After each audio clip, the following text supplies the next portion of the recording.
থেকে 46 নম্বর আয়াত পর্যন্ত আলোচনা করব ইনশাআল্লাহ।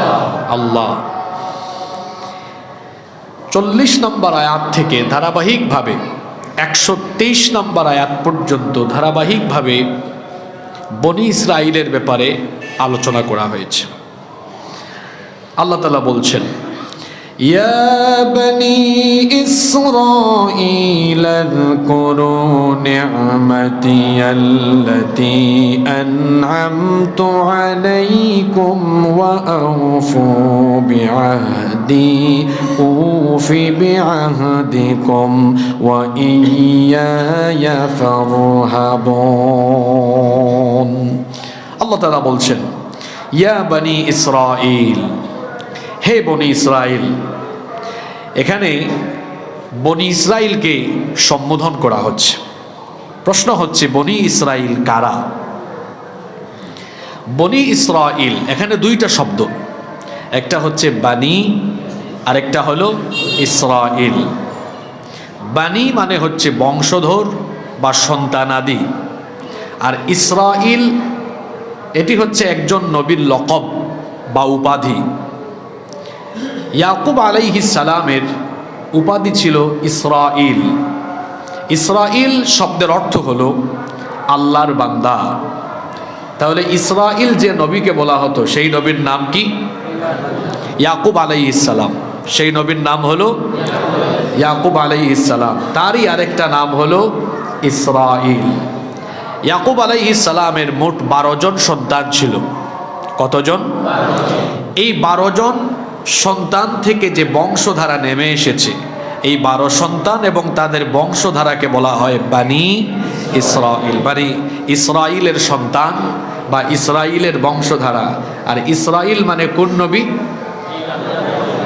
ইয়াকুব আলাইহিস সালাম। ইয়াকুব আলাইহিস সালামের আরেকটা উপাধি হলো বা আরেকটা নাম হলো ইসরাইল। তার সন্তানদেরকেই বলা হয় বানি ইসরাইল।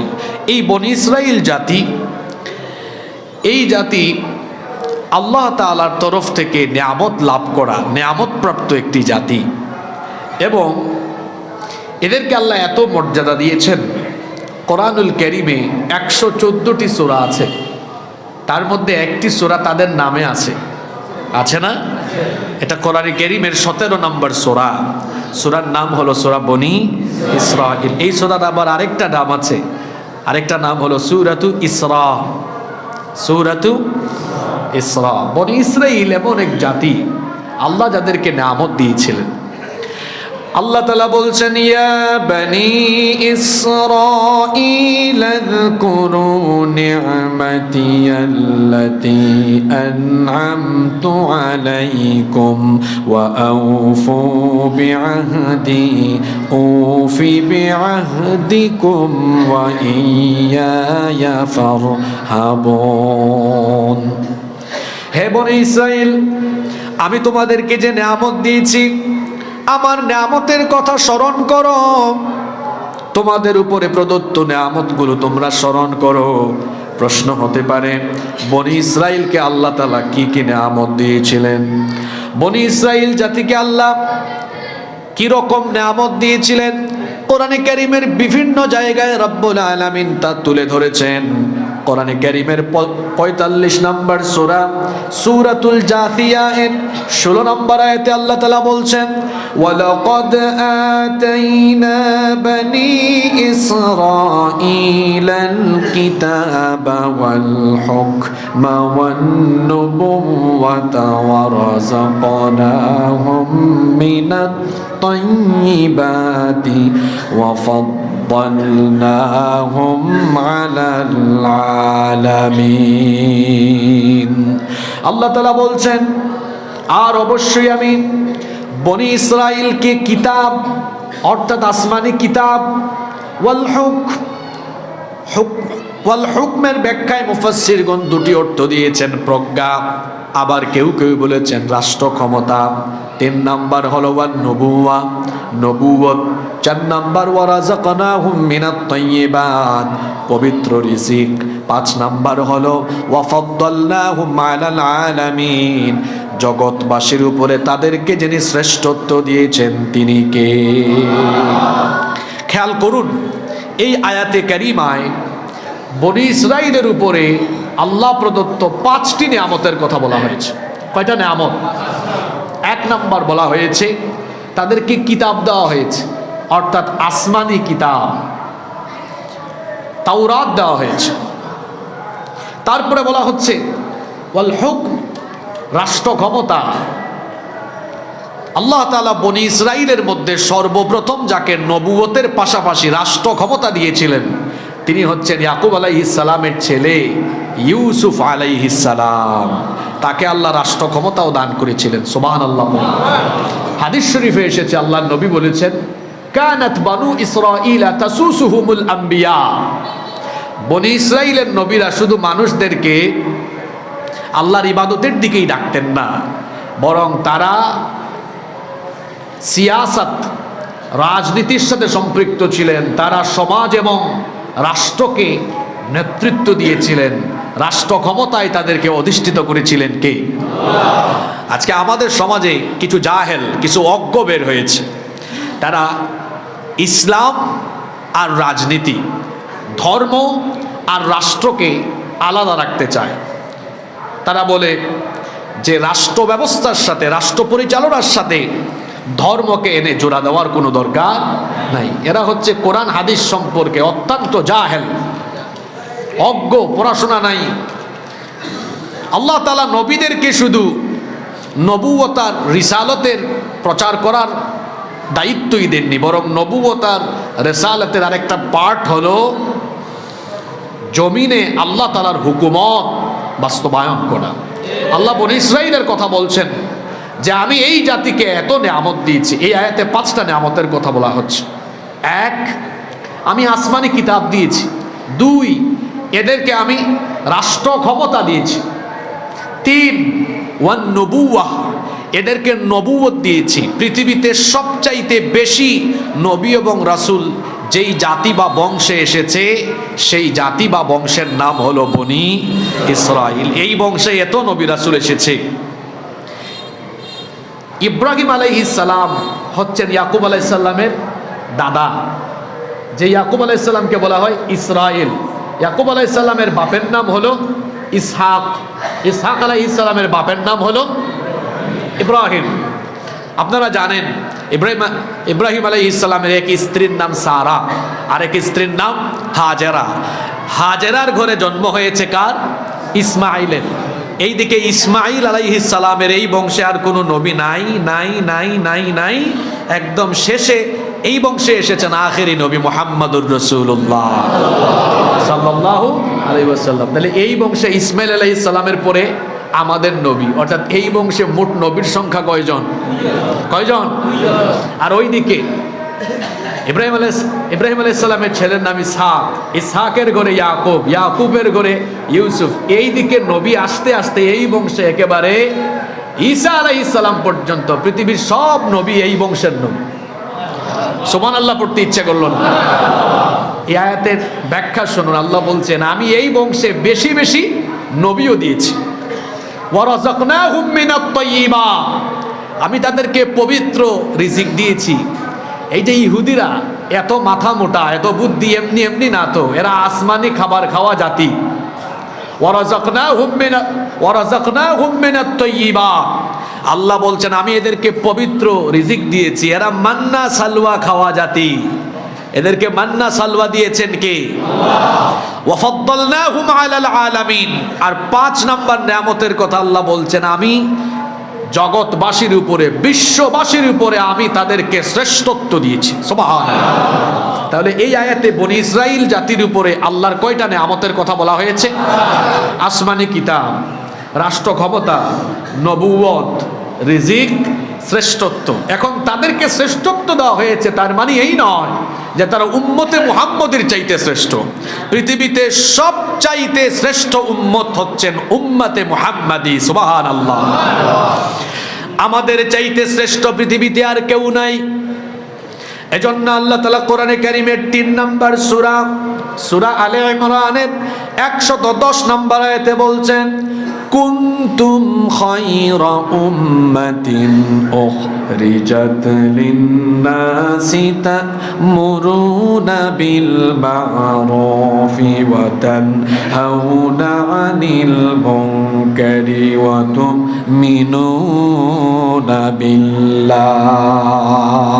কুনতুম খায়রা উম্মাহ, তোমরা শ্রেষ্ঠ জাতি। আমরা কি জাতি? আমরা যে শ্রেষ্ঠ জাতি এটা সাহস করে বলতেও পারি না, আজকে এত দুর্বল আমরা কি জাতি? শ্রেষ্ঠ জাতি।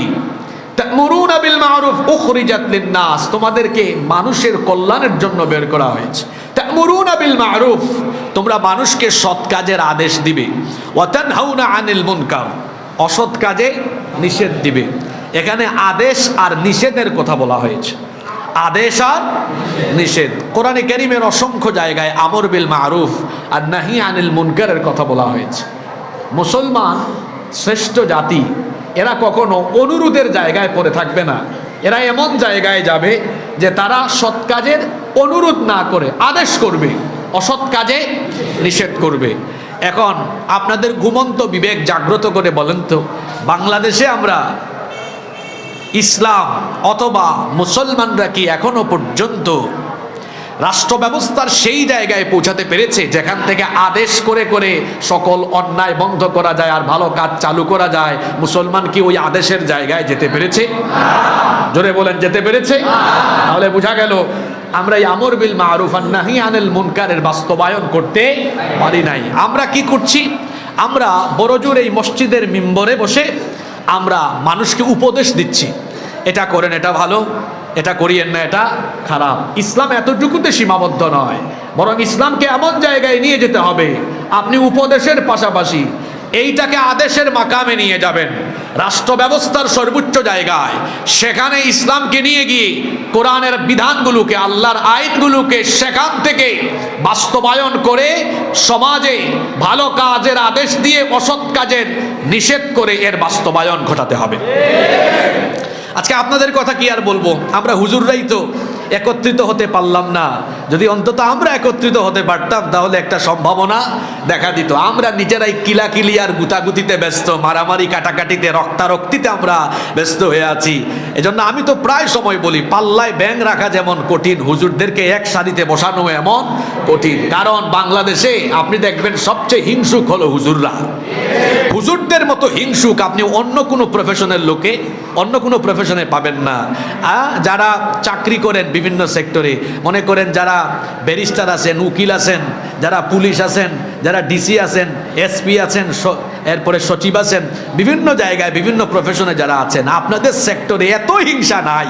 হুজুরদের সেক্টরে পারস্পরিক এক হুজুর আরেক হুজুরের মধ্যে যত হিংসা, এটা আপনারা বুঝবেন না। আমরা এই সেক্টরে আছি তো আমরা ভালো বুঝি। আমি তো নিজে স্কুলের ছাত্র ছিলাম, আমি মাদ্রাসার ছাত্র ছিলাম না। আমার 14 গোষ্ঠীতে কোনো আলেম নাই, সব জেনারেল শিক্ষায় শিক্ষিত। আমার বাবা আমাকে স্কুল থেকে মাদ্রাসায় এনে দিয়েছেন। যেদিন আমি স্কুল থেকে মাদ্রাসায় এসেছি প্রথম 2-3 দিনে দেখেছি হিংসা কারে কয় এখানে। এরপরে তো মাদ্রাসায় পড়লাম, বিশ্ববিদ্যালয়ে পড়লাম, এত হিংসা আপনি কল্পনাও করতে পারবেন না। রাস্তাঘাটে আওয়ামী লীগ বিএনপি দেখা হইলে তারা হয়তো সালাম দিয়ে কথা বলে ফেলবে, কিন্তু 2 ঘরানার হুজুর হলে একটা আরেকটার সাথে কথা বলার দূরের কথা, তাকাবেও না। এ ধরনের হিংসা তারা অন্তরে লালন করে। এটাই বাস্তবতা। আমি তো বলি বাংলাদেশে যদি সব হুজুররা আগামীকাল সকাল 10টায় ঘোষণা দেন এক সারিতে বসে, আমরা হুজুররা এক হয়ে গেছি, তাহলে 10টায় এই ঘোষণা হলে 11টার আগে বাংলাদেশের মানুষ ঘর থেকে বের হয়ে ঘোষণা দিয়ে দিবে, যেহেতু আমাদের হুজুররা এক হয়ে গিয়েছে, আমরা চক্ষু বন্ধ করে বাংলাদেশের দায়িত্ব হুজুরদের হাতে তুলে দিলাম। কিন্তু এটা আমি যেটা বলেছি এটা স্বপ্ন। এই স্বপ্ন বাস্তবায়নের কোনো সম্ভাবনা আপাতত দেখা যাচ্ছে। আরে এক হওয়া বাদ দেন, নিজেদের গোষ্ঠীতে নিজেরাই এক হতে পারে না। এই হচ্ছে বর্তমান হুজুরদের অবস্থা। অন্তত হুজুররা যদি ঠিক হইতো, সাধারণ পাবলিকও ঠিক হইতো। বিভিন্ন জায়গায় হুজুররাই অনেক বিষয়ে অনেক কিছুতে উস্কে দেয়। উম্মতের ঘরে আগুন লেগেছে, পানি ঢেলে ঠান্ডা করেন, কেরোসিন লাগাই আর আগুন জ্বালাইয়েন না। বলছিলাম ইসলাম আজকে আদেশের জায়গায় নেই। যদি পার্লামেন্ট, সেক্রেটারিয়েট, বঙ্গভবনে ইসলামী হুকুমত নিয়ে যাওয়া যেত, কোরআনের বিধান নিয়ে যাওয়া যেত, তাহলে আমরা অনুরোধ করা লাগতো না, আদেশ করে করে ভালো কাজ চালু করে আর অর্ডার করে করে অন্যায়কে বন্ধ করে দেওয়া সম্ভব হয়ে যেত। আপনি তো কোরআনকে রেখেছেন মসজিদে আর মাদ্রাসায়, আপনার কপালে আরো ঠাটা পড়বে। এটাকে জায়গা মতো নিয়ে যেতে হবে। আল্লাহ কথাগুলো বুঝার তৌফিক দান করেন। তো বলছিলাম, বনি ইসরাইলকে আল্লাহ শ্রেষ্ঠত্ব দিয়েছেন, কিন্তু আমাদের উম্মতের চাইতে বেশি আমাদের ব্যাপারে আল্লাহ বলেছেন তোমরা শ্রেষ্ঠ জাতি। আবার আমাদের শ্রেষ্ঠত্ব এত বেশি, আমাদের মর্যাদা এত বেশি, আল্লাহ নবী বলেছেন কিয়ামতের দিন আমি সবার আগে জান্নাতের দরজার কাছে গিয়ে জান্নাত উদ্বোধন করব। এখন আপনারা ভাবতে পারেন নবীজি যদি আমাদেরকে রেখে চলে যান তো আমাদের কি হবে? আল্লাহ নবী বলেছেন উম্মত টেনশন করো না, কিয়ামতের দিন আমার উম্মত জান্নাতে যাবে না যতক্ষণ অন্য কোন নবীর উম্মত জান্নাতে ঢুকতে পারবে না ততক্ষণ। তাহলে আমাদেরকেই সব উম্মতের চাইতে এমন মর্যাদা যিনি বাড়িয়ে দিয়েছেন, জোরে বলেন তো তিনি কে? বনি ইসরাইল জাতি তারা শ্রেষ্ঠ জাতি ঠিক আছে, কিন্তু আমাদের চাইতে বেশি নয়। আল্লাহ এখানে বনি ইসরাইলের কথা বলছেন, আমি বনি ইসরাইল জাতিকে নেয়ামত দিয়েছি। আর সূরা জাসিয়ার 15-16 নম্বর আয়াতে আল্লাহ বলছেন 5টা নেয়ামতের কথা। এদেরকে আল্লাহ কিতাব দিয়েছেন, রাষ্ট্র ক্ষমতা দিয়েছেন, নবুয়ত দিয়েছেন, রিজিক দিয়েছেন, শ্রেষ্ঠত্ব দিয়েছেন। আবার কোরআনে কারীমের 5 নম্বর সূরা সূরাতুল মাইদা এর 20 নম্বর আয়াতে আল্লাহ বলছেন, মুসা নবী বনি ইসরাইলকে লক্ষ্য করে বললেন, ওয়া ইয ক্বালা মুসা লিকওমিহি ইয়া কওমি যকুরু নি'মাতাল্লাহি আলাইকুম ইয জা'আলা ফীকুম আমবিয়া ওয়া জা'আলাকুম মুলুকান ওয়া আতাকুম মা লাম ইউতি আহাদাম মিনাল আলামিন। আল্লাহ তাআলা বলছেন স্মরণ করো যখন মূসা তার উম্মতকে বলেছেন, ইয়া কওমি যকুরু নি'মাতাল্লাহি আলাইকুম, হে আমার সম্প্রদায় তোমাদের উপরে আল্লাহ প্রদত্ত নেয়ামতের কথা স্মরণ করো। ইয জাআলা ফীকুম আমবিয়া, যখন তোমাদের মধ্যে তিনি নবী রাসূল নবী পাঠিয়েছেন, তোমাদের মধ্য থেকে তিনি নবী বানিয়েছেন। ওয়া জাআলাকুম মুলুকা, শুধু তাই নয়, এই বনি ইসরাইল জাতিতে আল্লাহ তাআলা অনেককেই রাজা বাদশা বানিয়েছেন, রাষ্ট্র ক্ষমতা দিয়েছেন। 3 নাম্বার, ওয়া আতাকুম মা লাম ইউতি আহাদাম মিনাল আলামিন, আল্লাহ তোমাদেরকে এমন এমন জিনিস দিয়েছেন যা আল্লাহ এর আগে আর কাউকে দেন নাই। এখানে আমরা সূরা মাইদার 20 নম্বর আয়াত আর এর আগে সূরা জাসিয়ার 16 নম্বর আয়াত থেকে বেশ কিছু নিয়ামতের কথা জানলাম। আবার কোরআনে কারীমের অন্যান্য আয়াতে কারিমাগুলোতে আল্লাহ বনি ইসরাইলের উপরে যে নিয়ামত দিয়েছেন সেগুলোর বর্ণনা দিয়েছেন। যেমন ফেরাউন থেকে তাদেরকে আল্লাহ নাজাত দিয়েছেন, সমুদ্রে তাদের জন্য আল্লাহ রাস্তা বানিয়ে দিয়েছেন, তিহ ময়দানে মেঘমালা দিয়ে আল্লাহ তাদেরকে ছায়া দিয়েছেন, আসমানি খাবার মান্না সালওয়া তাদেরকে দিয়েছেন, এমনকি পাথর ফেটে গিয়ে ঝর্ণা দ্বারা উদ্গীরণ হয়ে তাদের জন্য আল্লাহ সেখান থেকে সুমিষ্ট পানির ব্যবস্থা করে দিয়েছেন। সুবহানাল্লাহ। এগুলো আল্লাহ তাআলা কোরআনে কারীমের বিভিন্ন আয়াতে তুলে ধরেছেন। আর আজকে আমরা সূরা বাকারার যে আয়াতে এসেছি 40 নম্বর আয়াত, এখানে আল্লাহ তাআলা বনি ইসরাইলকে ঈমান আনার কথা বলার আগে নেয়ামতের কথা স্মরণ করাচ্ছেন।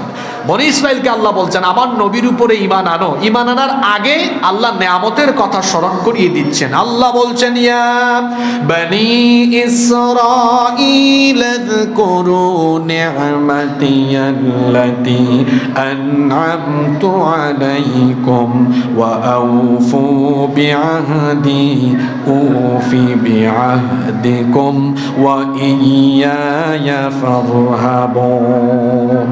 হে বনি ইসরাইল, তোমাদের উপরে আল্লাহ প্রদত্ত নেয়ামতকে স্মরণ করো। নেয়ামতের কথা স্মরণ করিয়ে দেওয়ার পরে আল্লাহ বললেন, ওয়া আউফু বিআহদি উফি বিআহদিকুম, আর তোমরা আমার অঙ্গীকার পূর্ণ করো, তাহলে আমি তোমাদের অঙ্গীকার পূর্ণ করব। আল্লাহ বনি ইসরাইলকে নেয়ামতের কথা মনে করিয়ে দেওয়ার পরে বললেন, আমার অঙ্গীকার, আমার ওয়াদা পূরণ করো। প্রশ্ন হতে পারে আল্লাহর ওয়াদা কি, আর বনি ইসরাইল আল্লাহর সাথে কি অঙ্গীকার করেছিল? কোরআনে কারীমের 5 নম্বর সূরা মাইদা এর 12 নম্বর আয়াতে আল্লাহ বলছেন, ওয়ালাকাদ আখাযাল্লাহু মিসাকা বানি ইসরাঈলা ওয়া বা'আসনা মিনহুম 12 নাকীবা। আল্লাহ তাআলা বলছেন, আর অবশ্যই আমি বনি ইসরাইলের কাছ থেকে অঙ্গীকার নিয়েছিলাম, তাদের মধ্যে আমি 12 জনকে নকিব, 12 জনকে আমি দলনেতা বানিয়েছিলাম। অর্থাৎ বনি ইসরাইলের 12টা গোত্র থেকে আল্লাহ 12 জনকে নকিব বানিয়েছেন, দলনেতা বানিয়েছেন। এরপরে আল্লাহ তাদেরকে বলেছেন, ওয়াকালাল্লাহু ইন্নী মাআকুম লাইন আকামতুমুস সালাতা ওয়া আতাইতুমুজ যাকাতা ওয়া আমানতুম বিরুসুলি ওয়া আযযারতুমুহুম ওয়া আকরাদতুমুল্লাহ কারদান হাসানা। আল্লাহ তাআলা বলছেন, আমি 12 জনকে নকিব বানিয়েছিলাম, তারপরে বলেছিলাম আমি তোমাদের সাথে আছি যদি তোমরা সালাত কায়েম করো, যাকাত দাও, আর আমার রাসূলের উপর ঈমান আনো, এবং তাদেরকে যদি সাহায্য করো, আর আল্লাহকে যদি উত্তম ঋণ অর্থাৎ কর্জে হাসানা দান করো, যদি তোমরা আমার বলা এই কথাগুলো পালন করো, অর্থাৎ তোমরা যদি নামাজ কায়েম করো, যাকাত দাও, আমার রাসূলের উপর ঈমান আনো, এবং তাকে যদি সাহায্য করো, আর যদি তোমরা আল্লাহর পথে খরচ করো, আল্লাহকে উত্তম ঋণ যদি দাও, তাহলে আমি তোমাদের সাথে অঙ্গীকার করলাম, লা উকাফিরান্না আনকুম সাইয়্যাতিকুম ওয়া লা উদখিলান্নাকুম জান্নাতিন তাজরি মিন তাহতিহাল আনহার।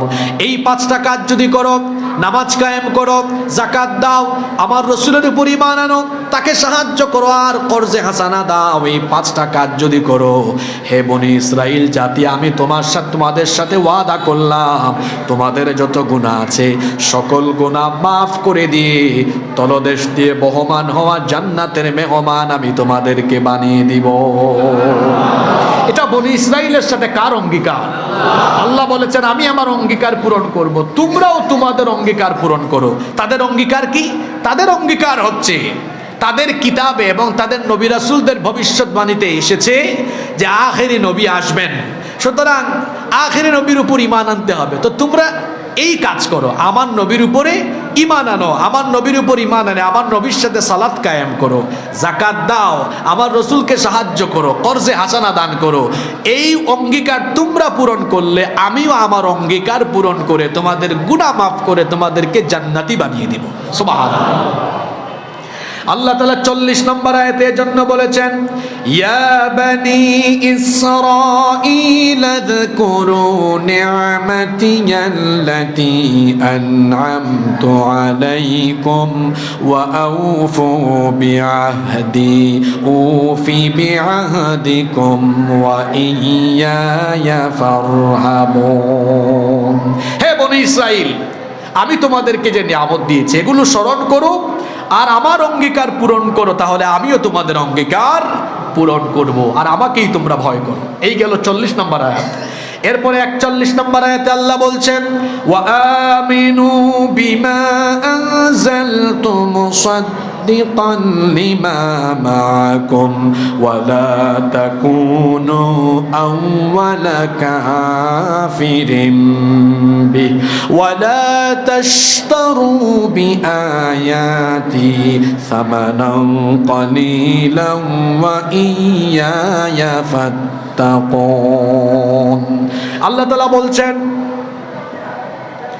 আর তোমাদের সাথে যা আছে তার সত্যায়নকারী স্বরূপ আমি যা নাজিল করেছি তার উপর ঈমান আনো, এবং তোমরা প্রথম অস্বীকারী, তোমরা প্রথম পর্যায়ে কাফির হয়ে যাও না। অর্থাৎ আল্লাহ তাআলা বলতে চাচ্ছেন, তোমাদের কাছে যে তাওরাত আছে, এই তাওরাতেই তো শেষ নবীর কথা বলা আছে, আর শেষ নবীর আগমন হওয়া মানে হলো তাওরাতেরও সত্যায়ন হওয়া।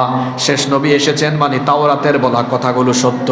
এজন্য আল্লাহ বলেছেন তোমাদের কিতাবেই যেহেতু আছে শেষ নবী আসবেন, তার সত্যায়নকারী হিসেবে তিনি এসেছেন। এবার আল্লাহ বলছেন সুতরাং হে বনি ইসরাইল, তোমরাও আমার নবীর উপরে ঈমান আনো, আমার নবীর উপর ঈমান এনে মুসলমান হও। ওয়ালা তাকুনু আউওয়ালা কাফিরিন বিহি, তোমরা প্রথম অস্বীকারী প্রথম পর্যায়ের কাফের হয় না। অর্থাৎ তোমাদের কিতাবে তো আছে, জানার পরেও তোমরা কাফির হয়ে যাও না। আর তোমরা যেটা জানতে শুধু দুনিয়াবি স্বার্থে আল্লাহর আয়াতকে তোমরা বিক্রি করে দিয়ে তোমরা স্বার্থ পূজারী হয়ে আমার নবীর প্রতি বিদ্বেষ পোষণ করো না। আল্লাহ এজন্য পরের অংশে বললেন ওয়ালা তাশতারু বিআয়াতি থামানান কালিলান ওয়া ইয়্যায়া ফাত্তাকুন, আর তোমরা আমার আয়াত সমূহকে সামান্য মূল্যে বিক্রি করে দিও না এবং আমাকেই ভয় করো।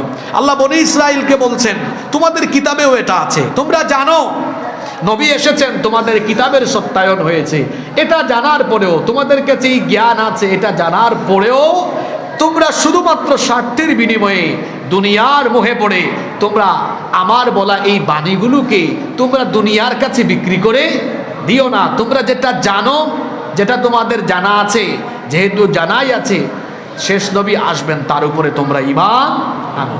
এই বিষয়টি সত্য, নবীজি আসবেন, আমার নবী এসেছেন। এখন এই মহাসত্য তোমাদের সামনে প্রকাশিত হওয়ার পরে সত্যের সাথে মিথ্যার মিশ্রণ ঘটিয়ে দিও না।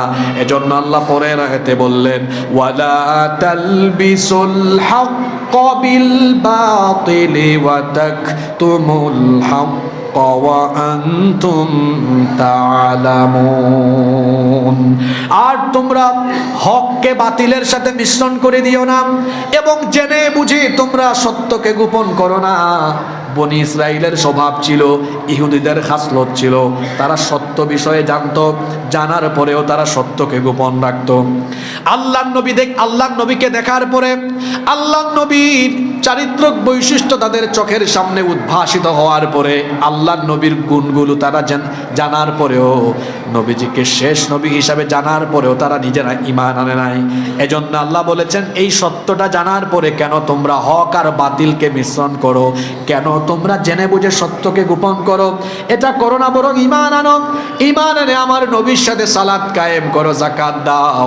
আল্লাহ পরের আয়াতে বললেন ওয়া আকিমুস সালাতা ওয়া আতুজ যাকাতা ওয়ারকাউ মা'আর রাকিঈন, আর সালাত কায়েম করো এবং যাকাত দাও, আর রুকুকারীদের সাথে রুকু করো। আল্লাহ বনি ইসরাইলকে বলছেন সত্য তো জানো, নবীজি আসবেন, এটা সত্য, এই মহাসত্য জেনে অস্বীকার কেন করো? ঈমান আনো, নবীর সাথে সালাত কায়েম করো, যাকাত দাও, আর রুকুকারীদের সাথে এসে রুকু করো। আল্লামা শানকিতি রাহিমাহুল্লাহ তিনি এই আয়াতের তাফসীর করতে গিয়ে বলেছেন যে এখানে জামাতে যে নামাজ ফরজ হয়েছে সে ব্যাপারেও ইঙ্গিত দেওয়া হয়েছে। অর্থাৎ সালাত আযান হওয়ার পরে একাকী আদায় করলে এই নামাজের হক আদায় হয় না, বরং একাকী নামাজ আদায়ের চাইতে জামাতে নামাজ আদায়ে 27 গুণ বেশি সওয়াব রয়েছে। সুবহানাল্লাহ। এই জন্য আযান হলে বাড়িতে একা একা নামাজ আদায় করা যাবে না, মসজিদে এসে জামাতের সাথে নামাজ আদায় করতে হবে। আল্লাহ নবী বলেছেন যারা আজান শোনার পরে একা একা নামাজে দাঁড়িয়ে যায়, আমার ইচ্ছে করে, আমার মন চায় আমি কাঠ সংগ্রহ করে ওই বাড়ির মধ্যে আগুন জ্বালায়া বাড়িকে ছারখার করে দেই, শুধু যদি মহিলা আর নারীরা না থাকতো বাড়িগুলোকে জ্বালিয়ে দিতাম। এই হাদিস আমাদেরকে বার্তা দিল জামাতে নামাজ আদায় অবশ্যই করতে হবে, কারণ এ ব্যাপারে গুরুত্বারোপ করেছেন মুহাম্মদ, আমরা বলি সাল্লাল্লাহু আলাইহি ওয়াসাল্লাম। একজন অন্ধ সাহাবী নবীজিকে বলেছেন আমি অন্ধ মানুষ, সব সময় বাড়ি থেকে বের হয়ে মসজিদে আসার জন্য মানুষ পাই না, আমাকে কি জামাতে নামাজ আদায় করা থেকে আমাকে কি একটু ছাড় দেওয়া যায় কিনা? আল্লাহর নবী বললেন ঠিক আছে যাও। এটা বলার কিছুক্ষণ পরে আবার ডেকে এনে বললেন তুমি কি আজান দিলে আজান কানে শোনো নাকি? সে বলল হ্যাঁ, আজান দিলে আমি তো আজান কানে শুনি। আল্লাহর নবী বললেন আজান যদি কানে শোনো, আজান শুনে আজানের জবাব দিবা, আর যেভাবেই হোক তুমি মসজিদে এসে জামাতে নামাজ আদায় করবা। একজন অন্ধ ব্যক্তিকেও নবীজি ছাড় দেন নাই, আর আপনি তো ফিটফাট মানুষ, এনার্জি সম্পন্ন মানুষ, আপনি জামাতে আসেন না, একা একা নামাজ আদায় করলে নামাজের হক আদায়। এরপরে আল্লাহ তাআলা ইহুদি আলেমদেরকে সম্বোধন করে বলছেন, এই যে তোমরা জানো তিনি আল্লাহর নবী, জানার পরে অনেককে তোমরা বলো তার উপর ঈমান আনো, তার উপর অবিচল থাকো, তোমরা মানুষকে ভালো কাজের আদেশ দাও কিন্তু ভালোটা তোমরা পালন করো না। আল্লাহ তাদেরকে লক্ষ্য করে আয়াত নাজিল করলেন। এই আয়াত থেকে একটা জিনিস মনে রাখবেন, ইহুদি আলেমরা এরা সৎ কাজের আদেশ দেয়, ভালো কথা মানুষকে বলে, অন্যায় থেকে মানুষকে বারণ করে, কিন্তু নিজেরা তা আমল করে। আল্লাহ তাআলা এদের ব্যাপারে এরপরের আয়াতে বললেন, আতা'মুরুনান নাসা বিল বিররি ওয়া তানসাউনা আনফুসাকুম ওয়া আনতুম তাতলুনাল কিতাব আফালা তা'কিলুন। আল্লাহ তাআলা বলছেন, তোমরা কি এমন যে তোমরা ভালো কাজের আদেশ দিচ্ছ অথচ নিজেদেরকে ভুলে যাচ্ছ, অথচ তোমরা কিতাব তেলাওয়াত করো, তাও তোমরা বুঝো না। এই আয়াতে আল্লাহ ইহুদি আলেমদেরকে সম্বোধন করেছেন, তাদেরকে আল্লাহ ভৎসনা করেছেন, তাদের ব্যাপারে নিন্দা করে আল্লাহ আয়াত নাজিল করেছেন, কারণ তারা তাদের রিলেটিভ সার্কেল, ফ্রেন্ড সার্কেল সবাইকে বলতো ইনি আখিরি নবী, এর উপর ঈমান আনতে পারো। কিন্তু ইহুদি আলেম তারা নিজেরা ঈমান আনতো না, তারা মানুষকে ভালো কাজের আদেশ দিত কিন্তু নিজেরা ভালো কাজ করতো না, মানুষকে অন্যায় থেকে নিষেধ করতো কিন্তু তারা নিজেরাই সেই অন্যায় করতো।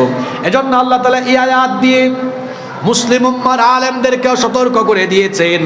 আমরা তো মাঝে মাঝে আপনাদেরকে ওয়াজ করে সতর্ক করি, আল্লাহ কোরআনে আমাদের উপর ওয়াজ করেছেন, আল্লাহ আমাদেরকে সতর্ক করেছেন, এদের মতো হয় না। ভালো কাজের আদেশ দিবা, ভালো কথা বলবা, কিন্তু এই ভালো আমলটা তুমি নিজে করবা না, এমনটা হয়ে যাও না।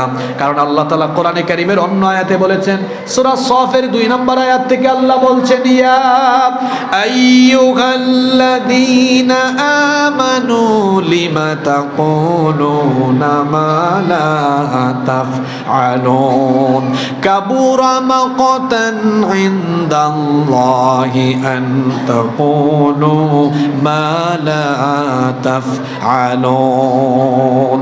হে ঈমানদারেরা, তোমরা এমন কথা কেন বলো যা নিজেরা আমল করো না, নিজেরা করো না, এমন কথা বলা এটা আল্লাহর কাছে অত্যন্ত নিন্দিত, আল্লাহর কাছে অত্যন্ত ঘৃণিত কাজ।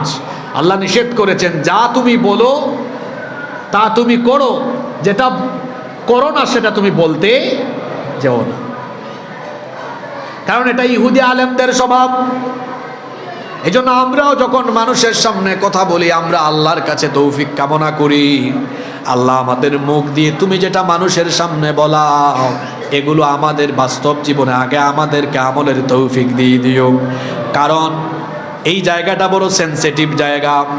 যারা আলেম ওলামা আছেন তাদের সম্মান যেমন বেশি, তাদের মর্যাদা যেমন বেশি, আবার একজন আলেম তিনি যদি তার উপর অর্পিত দায়িত্ব সঠিকভাবে পালন না করেন, এর জন্য কঠিন জবাবদিহি করতে হবে যার কাছে, তিনি কে?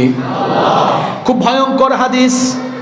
ইমাম আহমদ বিন হাম্বল রাহিমাহুল্লাহ তার মুসনাদের ভেতরে হাদিস এনেছেন, আন আনাস ইবনে মালিক রাদিয়াল্লাহু আনহু قال قال رسول الله, আমরা বলি সাল্লাল্লাহু আলাইহি ওয়াসাল্লাম।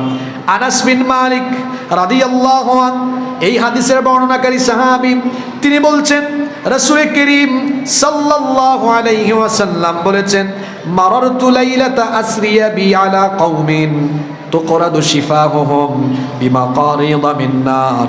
আল্লাহর নবী বললেন, আমি মেরাজের রাতে এমন একদল লোকের পাশ দিয়ে যাচ্ছিলাম, আমি দেখলাম যাদের ঠোঁট জিহ্বাকে আগুনের কাঁচি দিয়ে কেটে ফেলা হচ্ছে।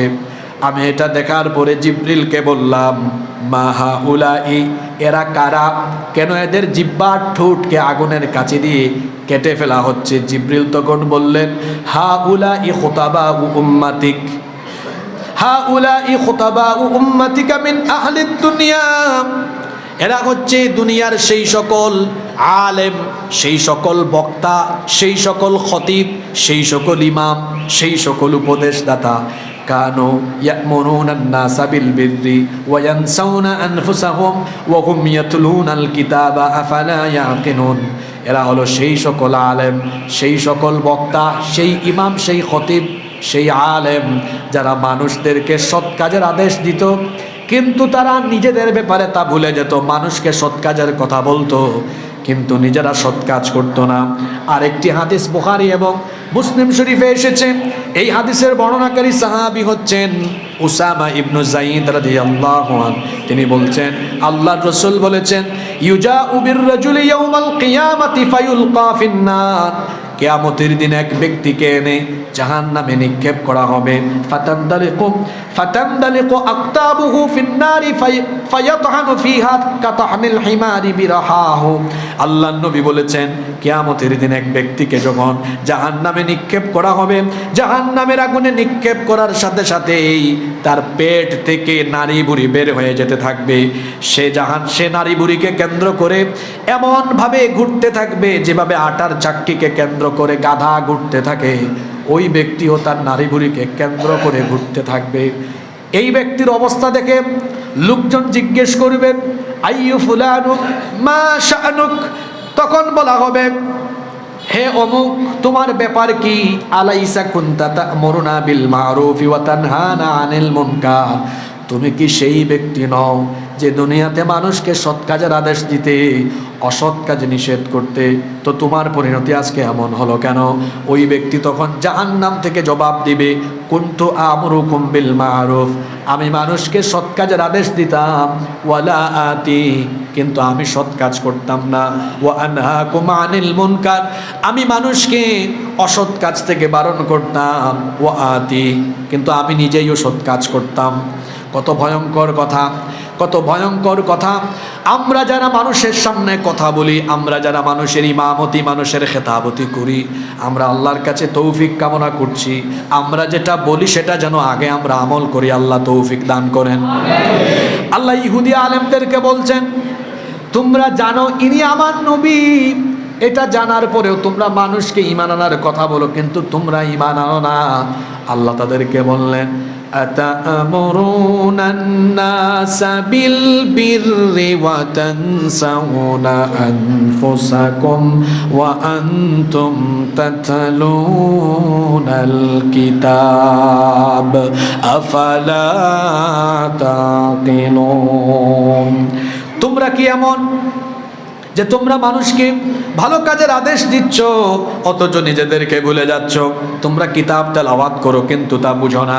এরপরে আল্লাহ তাআলা বললেন, ওয়াস্তাঈনু বিস-সাবরি ওয়াস-সালাহ ওয়া ইন্নাহা লাকাবীরাতুন ইল্লা আলাল খাশিঈন। খেয়াল করুন, খুব গুরুত্বপূর্ণ আয়াত। এরপরে আল্লাহ বলছেন, আর তোমরা সালাত, আর তোমরা ধৈর্য, সবর এবং সালাতের মাধ্যমে আল্লাহর কাছে সাহায্য চাও। আল্লাহর কাছে সাহায্য চাওয়ার জন্য আল্লাহ দুইটা জিনিস অবলম্বনের কথা বললেন, সবর আর আরেকটা কি? সালাত। আল্লামা শানকিতি রাহিমাহুল্লাহ এই আয়াতের তাফসীরে বলছেন, ধৈর্যের মাধ্যমে আল্লাহর সাহায্য প্রার্থনা করা, এটা তো খুব স্পষ্ট একটা বিষয় যে আপনি কোনো বালা মুসিবতে পড়লে ধৈর্য ধারণ করবেন, এরপরে ধৈর্য ধারণ করে অপেক্ষা করলে আল্লাহর কাছ থেকে সাহায্য আসে, বিজয় আসে। কিন্তু নামাজের মাধ্যমে কিভাবে আল্লাহর সাহায্য আসে? তিনি আয়াতের তাফসীর করতে গিয়ে ওই আয়াত এনেছেন, কারণ কোরআনের এক আয়াতের তাফসীর পাওয়া যায় অন্য আয়াতে।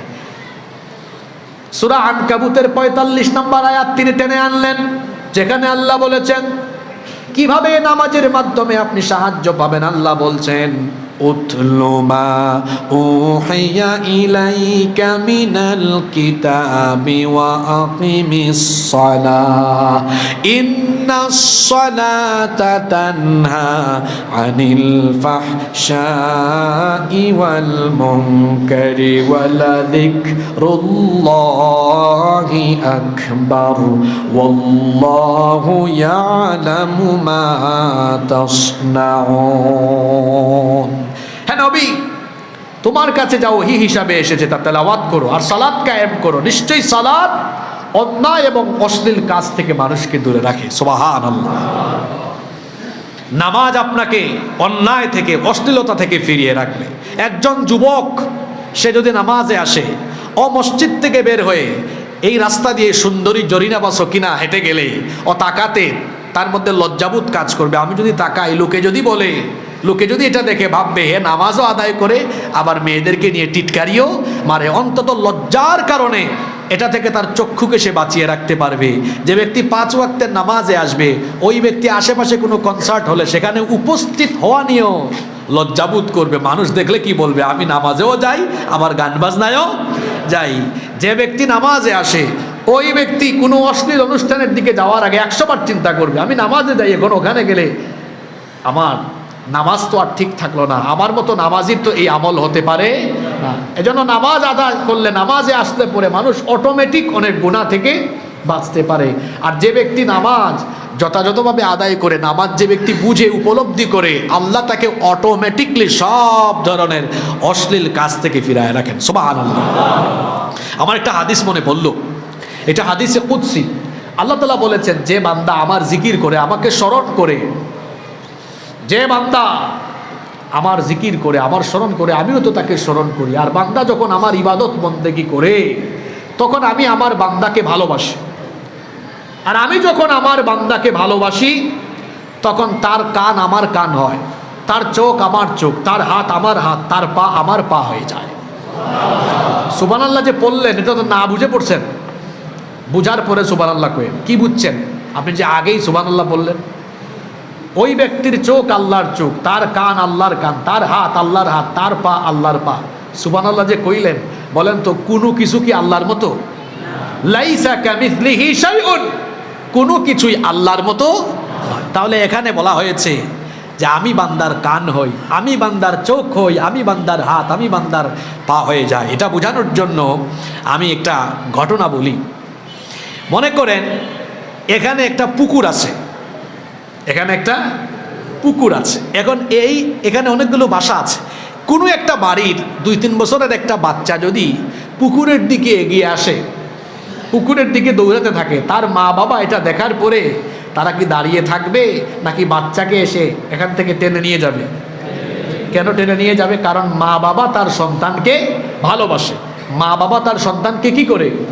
যেহেতু মা বাবা তার সন্তানকে ভালোবাসে, মা বাবা চাইবে না তার সন্তান পুকুরে পড়ে মারা যাক, তার সন্তান কোনো বিপদে যাক, এটা সে চাইবে না। এই জন্য মা বাবা ভালোবেসে সন্তানকে এসে আদর করে নিয়ে যায়। এখানে মনে করেন আগুন জ্বালানো আছে, আগুন জ্বলতেছে, 2 বছরের বাচ্চা যদি ওই দিকেই যেতে থাকে, আপনারা কি যেতে দিবেন না ফিরাই আনবেন? এটা দয়া থেকে, ভালোবাসা থেকে। কোনো ব্যক্তি যখন আল্লাহর ইবাদত বন্দেগী করে, ফরজ নামাজ আদায় করে, নফলও আদায় করে, আল্লাহ ওই ব্যক্তিকে ভালোবাসেন। আল্লাহ ওই ব্যক্তিকে ভালোবাসার কারণে ওই ব্যক্তির প্রতি আল্লাহর মায়া বাড়ে।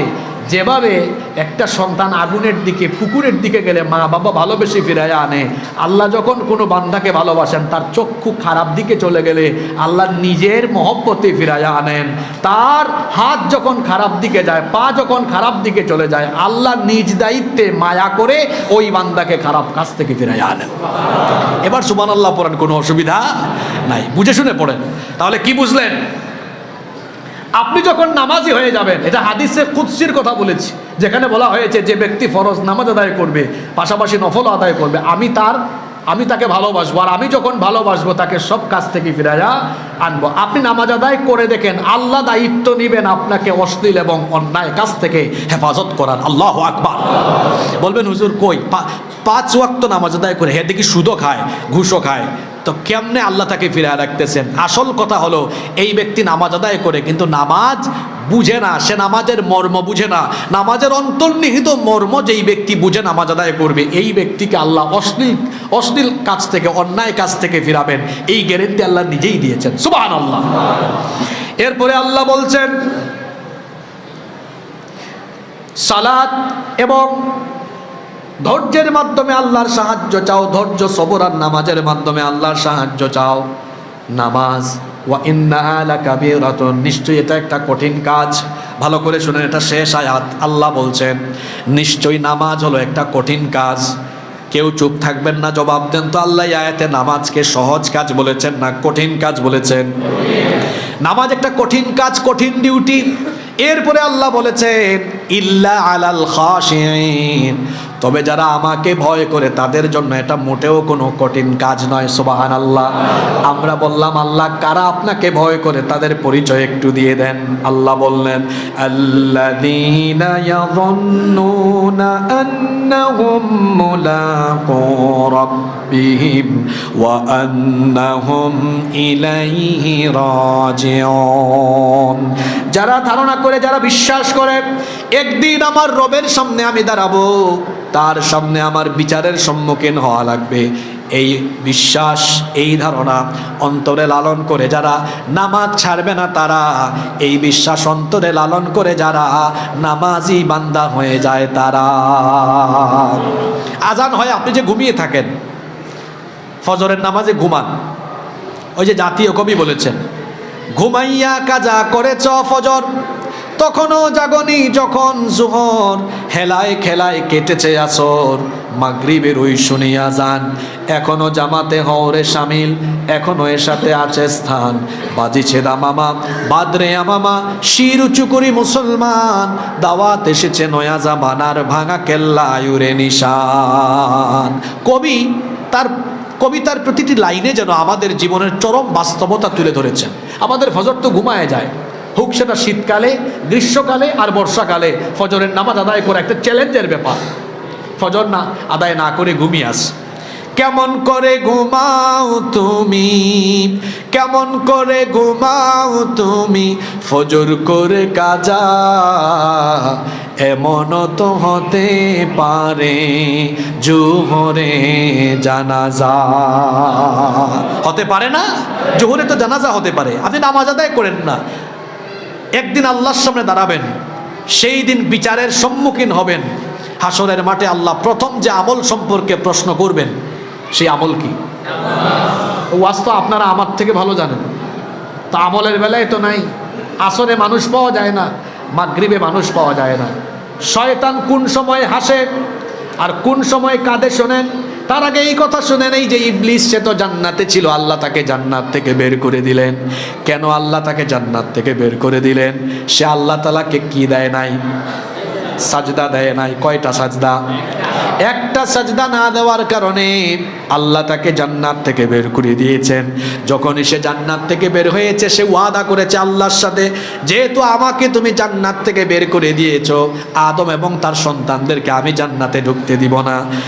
সে যেহেতু সাজদা না দেওয়ার কারণে জান্নাত থেকে বের হয়েছে, আমাদের বিরুদ্ধে তার প্রথম টার্গেট হলো আমাদেরকেও সাজদা থেকে দূরে সরায়া রাখা। একটা হাদিস আমার মনে পড়লো, আল্লাহর নবী বলেছেন শয়তান কোন সময় হাসে আর কোন সময় কাঁদে। একজন ব্যক্তি যখন নামাজের টাইমে আল্লাহকে সাজদা দেয়, ইবলিস এই সাজদার দৃশ্য দেখে, দেখার পরে মনের ব্যথায়, মনের বেদনায় সে ছটফট ছটফট করে কান্না করে দূরে গিয়ে দেখে।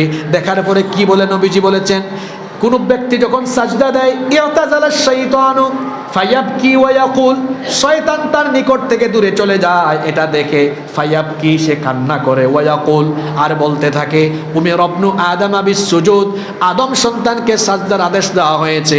ফাসাজাদা ফালাহুল জান্নাহ, সে সাজদা দিয়ে তার জন্য আল্লাহর জান্নাত হাসিল করে ফেলেছে। সুবহানাল্লাহ।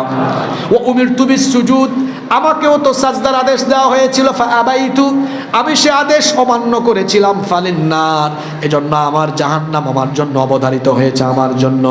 তখন ইবলিস এটা দেখে কাঁদতে থাকে। মানুষ যখন নামাজে যায়, ইবলিস নামাজের দৃশ্য, সাজদার দৃশ্য দেখে কাঁদে।